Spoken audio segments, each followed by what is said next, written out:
One of my courses wasn't originally online at all, and she literally sent out an email the other day that said something like, I hope you guys aren't expecting the grades to be on Canvas, because they won't. They'll just be in your final report card, and that's it. It's like, okay.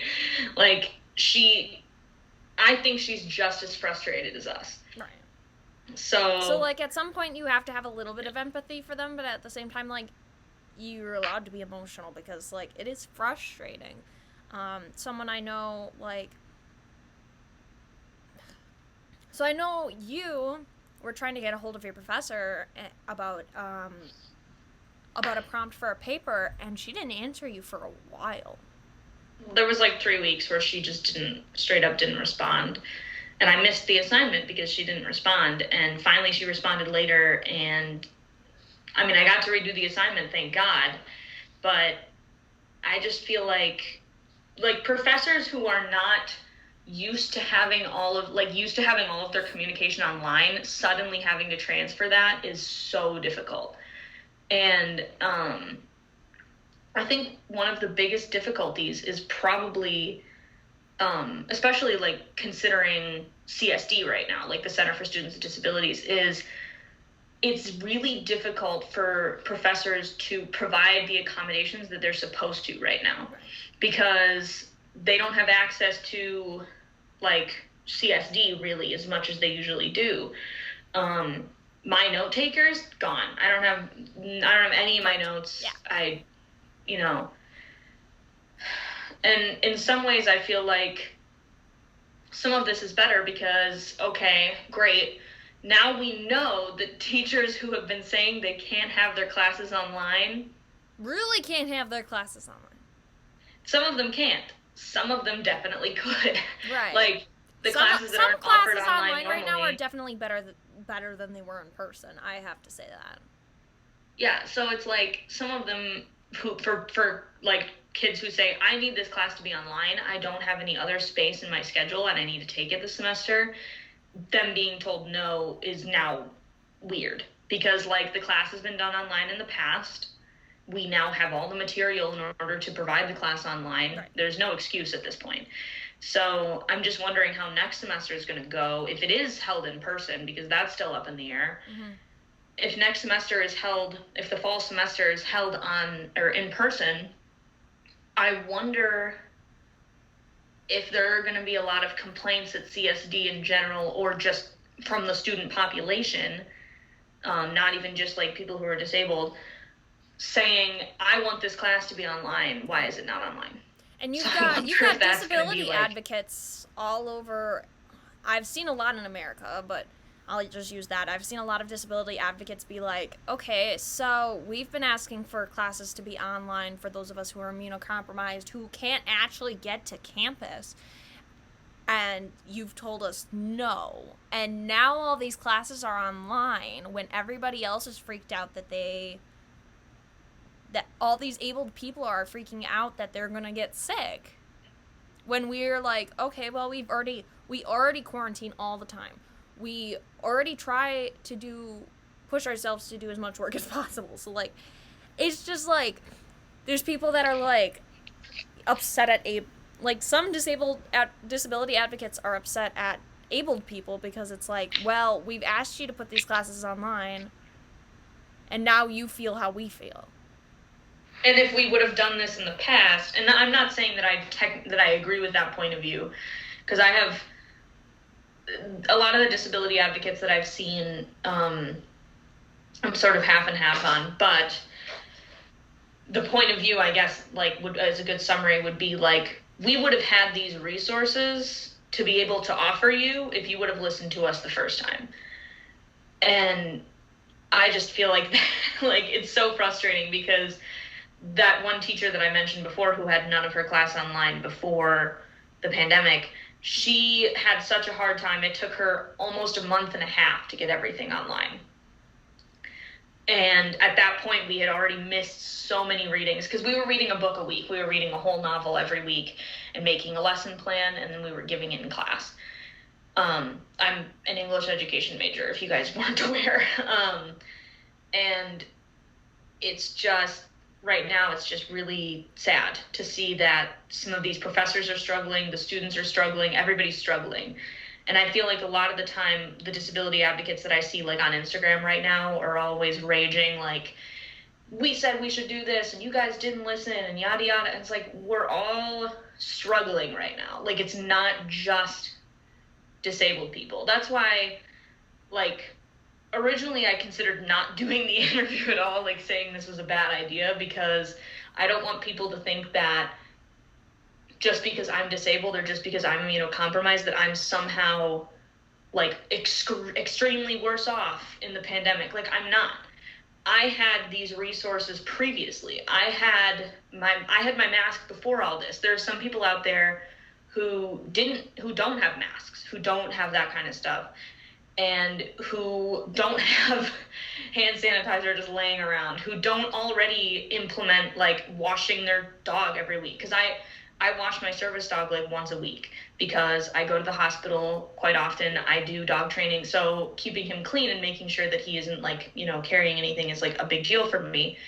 Some people don't do that, and so now they don't have groomers. They don't know how to do it. Like, they're like, I don't know how to cut my dog. He's matted everywhere, and like he's getting infections. Like, I don't know what to do, and like they don't have those resources. So just because I'm disabled doesn't mean that I am somehow like insanely more worse off than somebody else. Like, yeah, I might be a little bit more, it might be easier for me to get the virus and I might do worse off if I get it. But the virus isn't the only thing that we're struggling with right now. Right.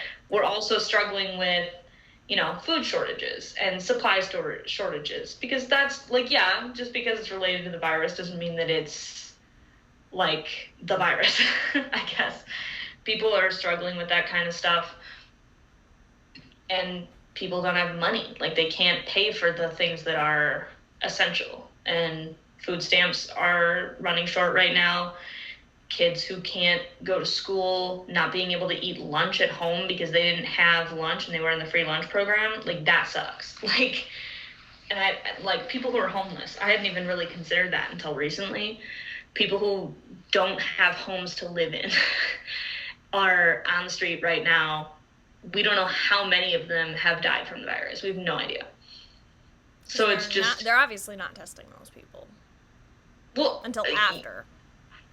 Because they're not testing most people. Like, we were testing originally, and now we're not, because it's just a lot more difficult. It's just a lot harder.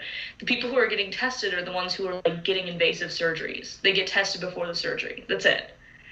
Like, one of my friends just got her TPN in, and she got tested before the surgery. When she thought she had it a couple weeks ago, they didn't test her.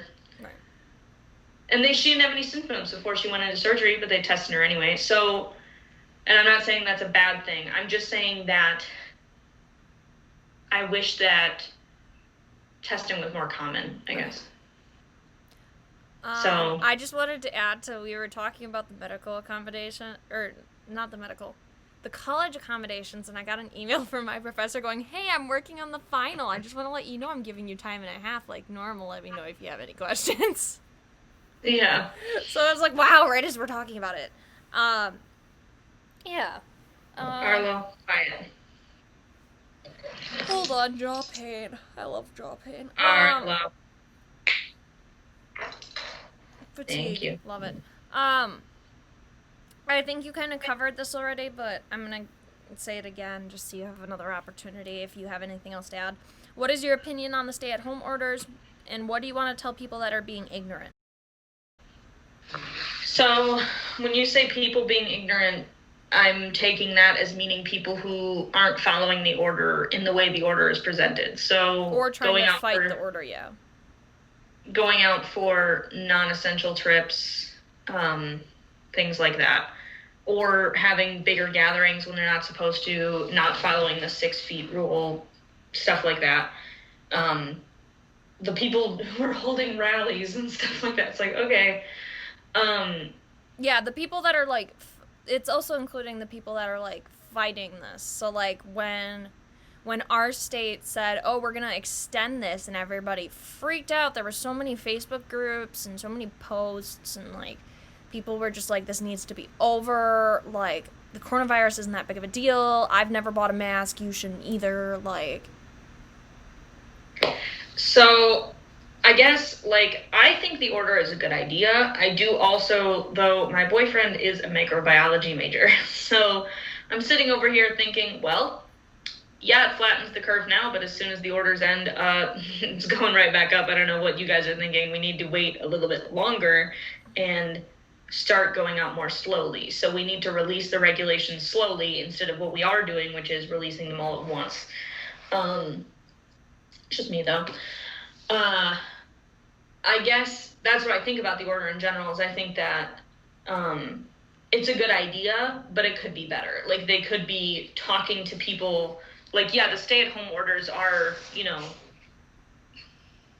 I mean, I guess I feel like they could be paying more attention to not just exactly what the CDC says, but also research on the subject. So the CDC is telling you what's going on and what you should do. I think if they paid attention to research, they could also figure out further measures to take. Not that the CDC isn't providing good research, but I feel like there are other places that are providing good research as well. So that's just my opinion, though. What do you think will happen here in the future when they start opening everything back up? Are you scared, nervous, excited to get back to normal life? I don't think that back to normal life is what's going to happen.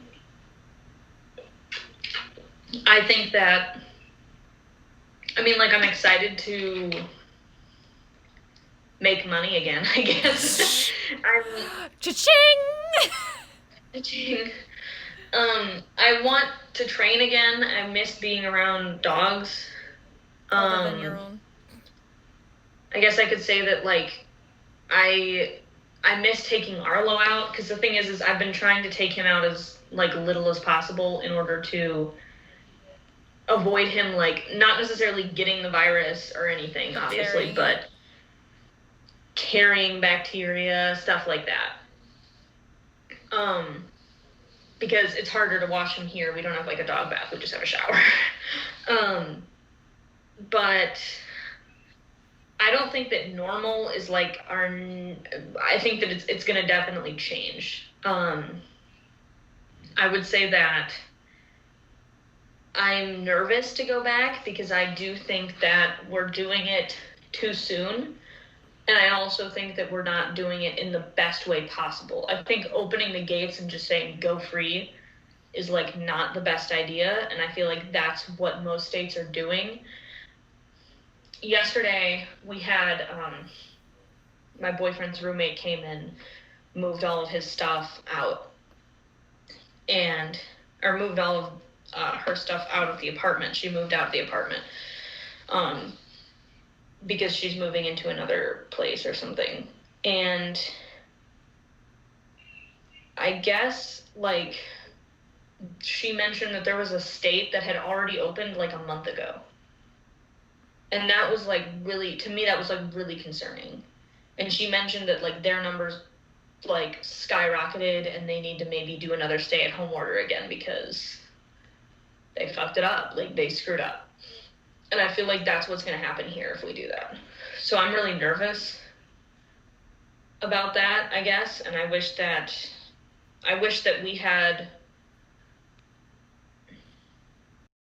because, like, they say they're talking to, like, doctors and scientists. I don't think they're doing that enough. I think they need to be more invested in, like, really finding out what's going on. Like, really learning about the virus. And I feel like that's not what's happening. They just can't keep talking to the same sources, because the same sources are going to say the same things, you know?